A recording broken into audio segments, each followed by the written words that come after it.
Welcome back, Scarehounds, to 40 Reviews. I'm your reviewer, Professor Pretentious, and today we are reviewing Zach Cregger's Weapons. I'm going to start by saying that we have a lot of historic movie theaters here in the East Bay, California alone. The Orinda Theater opened in 1941, the Cerrito Theater in 1937, the Alameda Theater in 1932, the Paramount in 1931, the Fox in 1928, Grand Lake in 1926, the Piedmont and the UC in 1917, and the Elmwood in 1913. I was heartbroken when 3 historic theaters in Berkeley closed down between 2021 and 2023 and were approved for demolition. I had seen so many outstanding films: Deadpool at the United Artists Theater, The Incredibles 2 at the Shattuck Cinema, and finally Birdman and Her at my favorite, the California Theater, which opened in 1914. While my theater preference is the Grand Lake, I spend most of my time watching dirt cheap movies with an AMC A-list pass. It burdens my heart and fills me with guilt to do so. I even worked for years in a movie theater that was built in 1915. I had passes to see an early screening of Weapons in Cinemark in Sacramento on the Tuesday before the movie came out. Then things came up. Then I was going to go see it at AMC on Wednesday. Then things came up. So I finally saw it while on vacation in Angels Camp, California, and it was an experience I sorely missed having. Angels Theater is a small, 6-screen theater on a quarter-mile strip of Main Street. It opened just over 100 years ago as a silent film theater, went out of business in 1983, and was reopened with renovations in 1999. The theater itself started out as a single-screen box theater and eventually was remodeled into 6 separate screens, which, looking at it from the facade, blew my mind to think that there were 6 rooms in that tiny building. In the lobby, there were promo materials laid out for the taking, printed coloring pages of recent kids' movies scrawled with waxy bright colors taped up on the walls. I even had a conversation about movies with the concessionist as he closed up the building for the night. This feels like a rarity in this day and age. It allayed some of my guilt about spending too much time and money at multiplexes, and really ultimately gave me hope that these businesses still exist in a county of 45,000 people and in a city of 3,600. Going into this, I've noticed that my favorite YouTubers have already made some breakdowns on this. I've seen Ryan Hollinger even put out one. Heavy Spoilers, Dan Murrell, posting breakdowns of Weapons. I try my hardest not to watch reviews before I've posted mine, so some of this might be old news to you. Some of these conjectures might be totally confirmed. So take what I say with... Horror movies, more than any genre, rely on hype and buzz. They live and die by their word of mouth, because their marketing campaigns are usually underfunded. Look at AMC sneak previews. They have 2 types of secret movies: a horror movie and everything else. Weapons has been hyped enough, so I'll just say, simply, every element of it is expertly crafted, starting with its advertising. It's good to see a well-advertised movie that doesn't give up too much. After a year of 2 famously botched horror advertising campaigns, you can see Abigail, Companion, and more. Weapons brings us back to Longlegs' hype, where it promised a mystery the lengths of which could not be fathomed without paying the price of admission. The advertising in this film was genius and relentless. They poured so much into viral marketing that a teaser trailer seemed unavoidable on social media, and the simple reveal of the missing kids and the concurrent details established an irresistible puzzle to solve. For a genre that thrives on festivals, low budgets, unconventional marketing, and modest grosses, 2025 has provided us with some highly successful big-budget horror films. Nosferatu, technically 2024, but most of its grosses came in 2025, started off the new year. Then Sinners swaggered through, followed by Final Destination Bloodlines, which was a little surprised that it was going to make bank, and now Weapons. Each raked in significant portions of the box office and garnered positive, if not rave, reviews from critics and audiences.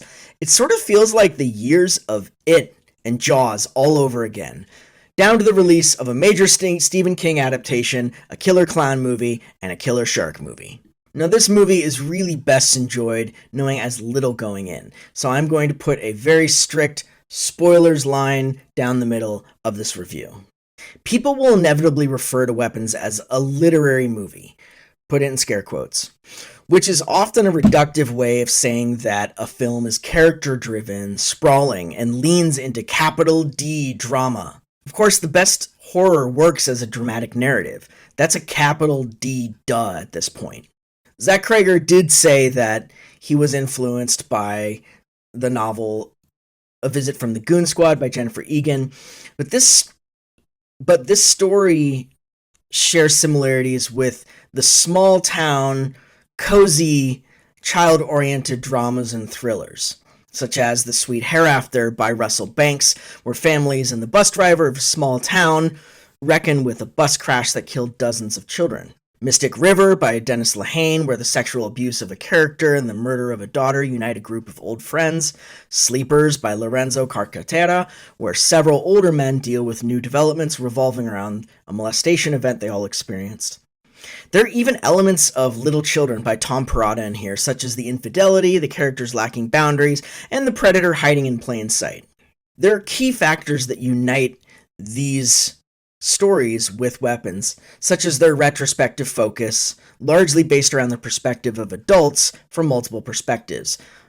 Also, all of these books have film adaptations by notable directors such as Adam Egoyan, Clint Eastwood, Barry Levinson, and Todd Field, respectively. And while the obvious Kubrick influences are there, it's sort of unavoidable with modern horror, particularly what is pejoratively called elevated horror. Cregger has told many people in interviews that Paul Thomas Anderson's Magnolia is a significant influence on Weapons. P.T. Anderson does excel in the thriller, comedy, drama genres, and does so with a keen focus on character. His mention of it being influenced by Magnolia is really quite evident, and that film itself was influenced by postmodern literature. Much of Paul Thomas Anderson's later work coming out now, his loose adaptation of another Thomas Pynchon novel, bears that for us. I do love Magnolia, and it is a great film, very ambitious, but Weapons actually works better from a narrative perspective than Magnolia does because of its scrupulous focus on the most important elements of the story, and doing so within 2/3 of the time. It maintains the discrete character breaks with the two bookends, while avoiding the pontified loose ends and digressions of Magnolia. Much like Barbarian, Cregger has impeccably cast the film.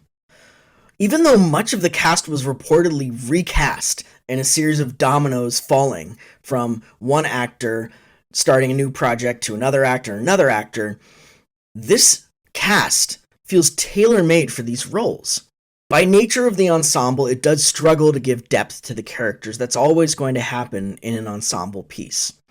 However, it gives just enough to lay out the themes, the internal conflicts, and a very tightly knit plot. Luckily, you have an excellent cast to take over to emote just enough depth into these characters to keep the whole thing moving. Julia Gardner as Justine, the teacher, is a multi-dimensional with her character, playing equal bits victim and manipulator straight down the line. Alden Ehrenreich is a fantastic actor. He has a lot of charisma. Even though Solo was terrible, I loved seeing him as Han Solo, and he was so great in Hail Caesar. So it's great to see him playing with the dark humor and his own very tragic plotline in this film. Another standout is Austin Abrams as James, who plays an unscrupulous addict, whose comic timing and tenacity makes for a very riveting character. It should almost go without saying that Josh Brolin puts his all into every part, whether it's camp, whether it's dead serious, no country, he always does. And he's quite well cast as Archer, a character blended with equal bits humility and arrogance. Now, while not too much is given for these to do, I adore seeing Toby Russ and Justin Long's cameos as well, and it adds to the rich tapestry of characters in the film. Clearly the standout of this movie is Amy Madigan, who plays Aunt Gladys. She gives a Ruth Gordon-level performance in this film. Quirky from the outset, menacing and captivating in her perverse way. I don't want to go any more into this, but you'll know her when you see her. It took me a long time to recognize her. It wasn't until I looked through Wikipedia and IMDb that I remembered her from one movie, which was John Candy's girlfriend in Uncle Buck. And then I immediately saw it after that. There she is. Now, stacked up side to side within less than 3 years of his previous film, I have to say that Weapons is slightly more successful and compelling on every front. The humor from his Whitest Kids You Know background is more evident here than in Barbarian. So we're going to bring that fire and that rage up a little bit more in this one, yeah? Okay. I want you to do it again. I want you to do it happier and with your mouth open. What? Yeah, happier and with your mouth open, okay? And this time, we're going to go even happier and with your mouth open. Happier, mouth open even more. Way happier. Your mouth is going to be way more open, okay? Just big time. Mitchell, I want to see you happier with your mouth open. You guys are on the same page.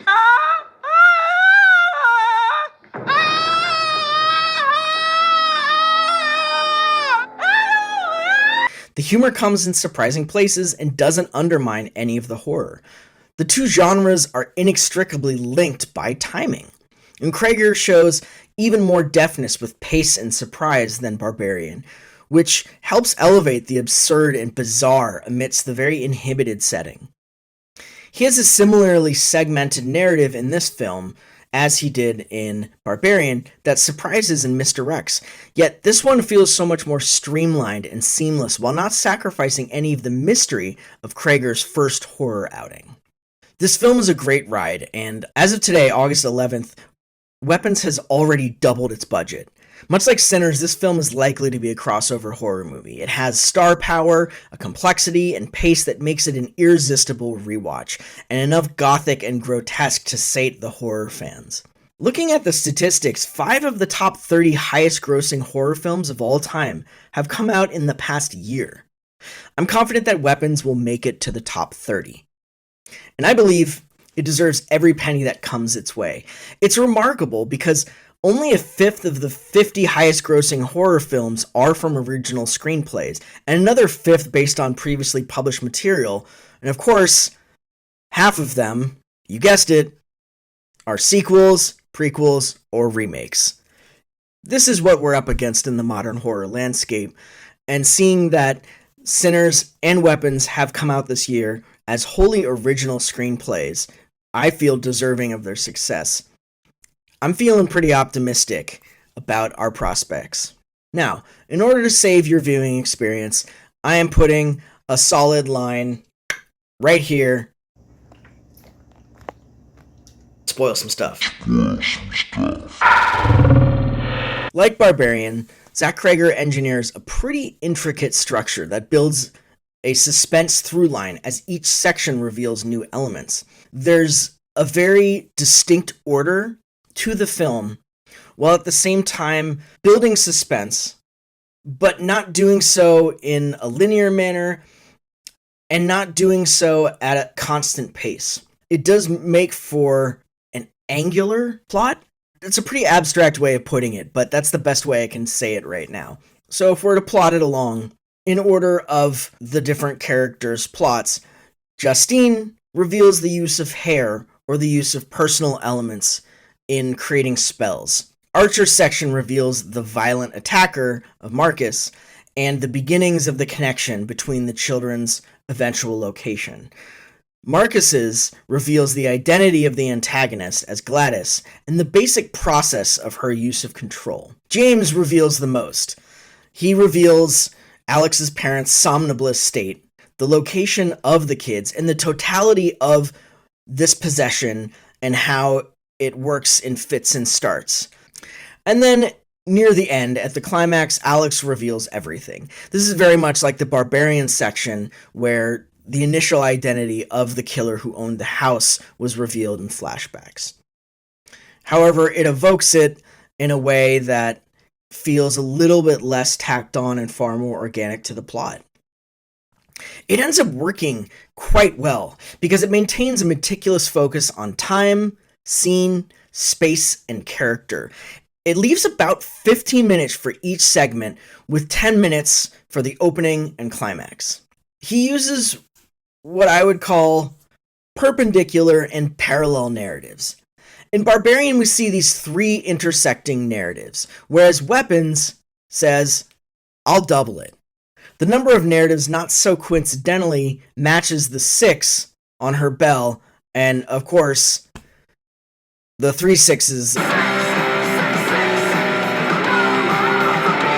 An interesting touch is that when Archer, the architect or contractor, begins to draw these trajectories of where the kids ran, it seems to match the trajectory of the intersection of these characters. This is a situation where it might have been helpful to see Archer connect more camera footage, which the odds suggest would be available. But again, take this with, because I might have missed something. Perhaps this was the only other Ring camera that caught the 17 children. A uniting feature of this story is the notion of crossing boundaries and characters having poor boundaries and pushing them. Cregger sets up this bucolic American town somewhere in Pennsylvania, where, despite the trappings of community, the upper middle class seems content to stay on their sides of the street. However, characters' tenacity and inability to maintain these proper boundaries inevitably lead to the resolution of the film. Ironically, the more gross the transgression the character has, the more they actually discover.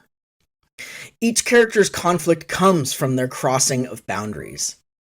Those who survive start from a place of self-interest, but then eventually evolve into a more altruistic motive. Since James and Paul always come at this from a place of self-interest, they die. Justine, it's mentioned, has had a relationship with a coworker, which resulted in her firing and getting this new job in this district, and she regularly crosses boundaries with students in very well-meaning attempts to check their welfare, which I can say as a teacher isn't the most effective way to get a child the help they need. She crosses a boundary with her ex, Paul. She continues to do so when she trespasses on Alex's property, and in doing so, she discovers the neglect that he's experiencing. Archer crosses the boundaries with the police investigation, with his persistent accusation of Justine, and pushing to see another family's Ring camera footage. He discovers the trajectory of the missing children's destinations, and eventually discovers that Justine herself, in an attempt to confront her, actually is the victim in this situation. Paul crosses the boundary by cheating on his fiancée, relapsing, assaulting James, tampering with evidence, and then blackmailing James. Each of these choices creates a snowball effect that leads to discovering the missing children and the primary antagonist of the film. James is an addict, and by nature is constantly crossing boundaries. That's what he does, it's what he lives to do. So he gets himself into the house to realize the state of the parents and the location of the missing children and the antagonist. He basically hits the jackpot as far as plot reveals are concerned. Now we see Gladys on another end. She's unrestrained. Gladys takes advantage of the mores of polite society to make her way in and get what she needs. She comes to stay with her family when in need and expects to be invited into Marcus's house, and relies on people's sense of tact in not looking into the legitimacy of her guardianship of Alex. At least that's what I would like to chalk this up to. It does seem that this is a plot element that might be overlooked a little bit, but I like to think that how she's able to do this is that she's trying to play on people's sense of propriety and use that to her advantage. Something that occurred to me after the fact, and another reason why I would love to rewatch this, is that her relation to Alex could itself be a complete ruse, and her parents could already have been under her control at the start of this movie. Again, her taking of personal items furthers this notion of transgression and lack of boundaries. Now, an interesting setup is that Justine and Archer both have boundaries in which they're at odds with each other. And ultimately, they cross each other's boundaries in their role as adversaries, following Justine's attack and actually discover more of the truth and begin to work together. Now, this concept of liminal spaces or boundaries fits in very well with our society. A lot of people have noted that this feels like a fairy tale, and to me it feels very much like a modern American fairy tale. It plays with the moral clarity of a fairy tale, where despite an element of the antagonist hidden to the protagonist, we as the readers or viewers have a very distinct understanding of Manichaean good and evil. The film makes us the protagonist, however, and through at least half of the film, we're unclear as to who the true antagonist is, which is part of what we want to see in a modern narrative. There have already been multiple comparisons to classic European folk tales, which of course bear a great deal of relevance in American folklore itself. The most prominent of these are the Pied Piper of Hamelin, Red Riding Hood, and of course Hansel and Gretel. The great aunt is, of course, a witch, and in a way feasts on children and is eventually killed with the same apparatus with which she kills children. She lures children in by the dozens like the Pied Piper, and much like the granny in Riding Hood, she remains a predator in disguise after having dispatched a family member and forces the child into her care. It also plays with the inherent American fears of corruption of children from their caregivers. Of course, it's always the teachers. Can't we get a fucking break, people? Oh my god, these past 4 years. Anywho, then we see the overbearing father, the flawed police officer, the underbearing principal, the scrupulous drug addict, and finally, the distant relative come to stay for an indiscriminate amount of time. Each of these are archetypes of the usual suspects for corruption and abuse of a child. Rather than active abuse, though, the story takes on this underlying allegory of neglect. With Alex, the rest of the community is intent to leave him alone following this mysterious occurrence. There's no welfare check on him. Strict boundaries are maintained and are encouraged to be maintained. An equally unqualified relative steps in, and slowly Alex must take on the role of caregiver, feeding his parents, peers, shopping for food, walking himself to and from school, putting himself to sleep. It looks at the insidious elements that are far less often addressed in our country, the less visible and obvious forms of neglect. He looks at these from both the lower and upper working class American families. Whether we like it or not, our roots as Americans are so deeply set in a fundamentalist Protestant Christianity, one characterized by its sectarianism and paranoia of unfamiliar surroundings. As an English major, having been forced to read these early American conversion and captivity narratives, I can attest to how accurately the film The Witch captures both of these elements at the dawn of America as a country. My own familiarity with esoteric religion aside, I took this depiction of witchcraft with, I recognize that its intent is not to provide an accurate or flattering depiction of witchcraft, instead leaning into the archetype of the crone, particularly from the American Christian perspective. Yes, the practice is mainly accurate, but its playing into the stereotypes to me is more a casualty of the film's overall goals.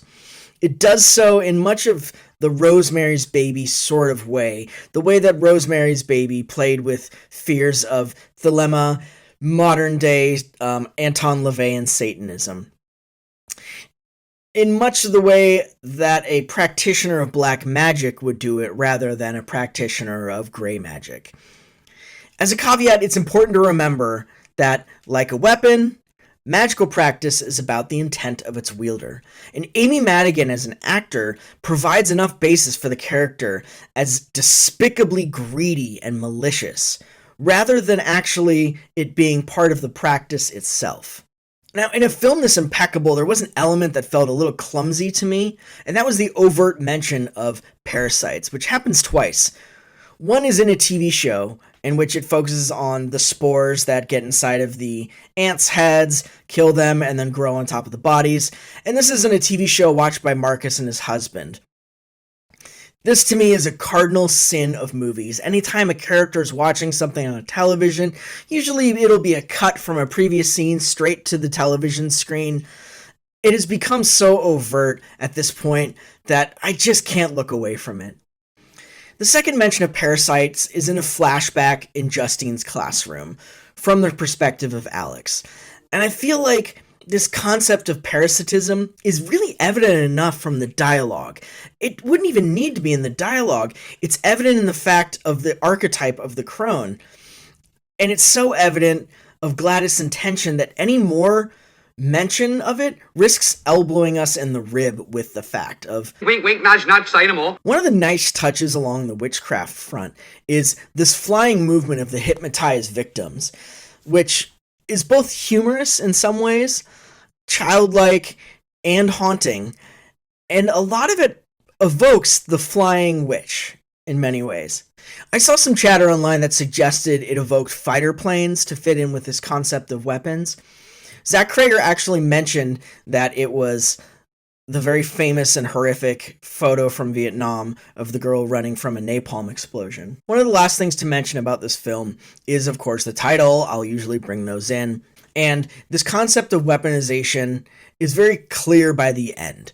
Obviously, the children are being used, the adults are being weaponized, anyone under her spell is being weaponized. That's her intent. They're largely meant to be suicide bombers. We get several nods to the title of the film, which fix into the expectations of a country so primed for fear and self-defense. There's been much discussion in the past several years about the weaponization of ideology. First, it was used by liberals, and then now it is being used by Republicans to actually describe what they're truly doing right now. Some see educators as weaponizing ideology. Others see lobbyists as weaponizing ideology. Some say prejudice itself is weaponized. Law enforcement is weaponized, or even fringe media influencers are weaponizing people in this country. It seems all sides, however, are united by protecting the ultimate victim of our youth. Yet, if we fail to identify the weapon itself, we risk doing the exact opposite. We see this in the central conflict between Justine and Archer. One of the reasons I believe we like horror is because it does a really good job of providing those easy answers and villains of what is being weaponized, of who it's being pointed at, and who is pointing it.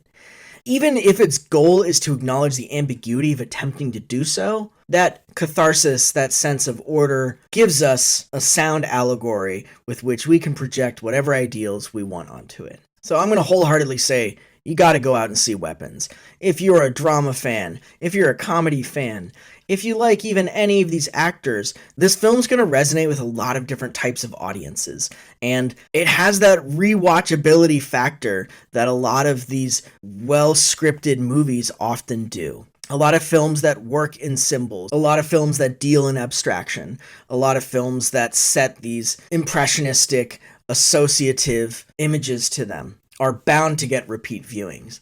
And us horror fans love a good mystery, so we'll probably see it at least 3 times. If you liked Barbarian even a little bit, gotta go see Weapons. Thanks for watching. Like, comment, subscribe, and I'll see you next time. Photography, eh? Photographs, eh? He asked him knowingly. Photography? Yeah. Snap, snap, grin, grin, wink, wink, nudge, nudge, say no more. Oh, holiday stamps. Could be taken on holiday.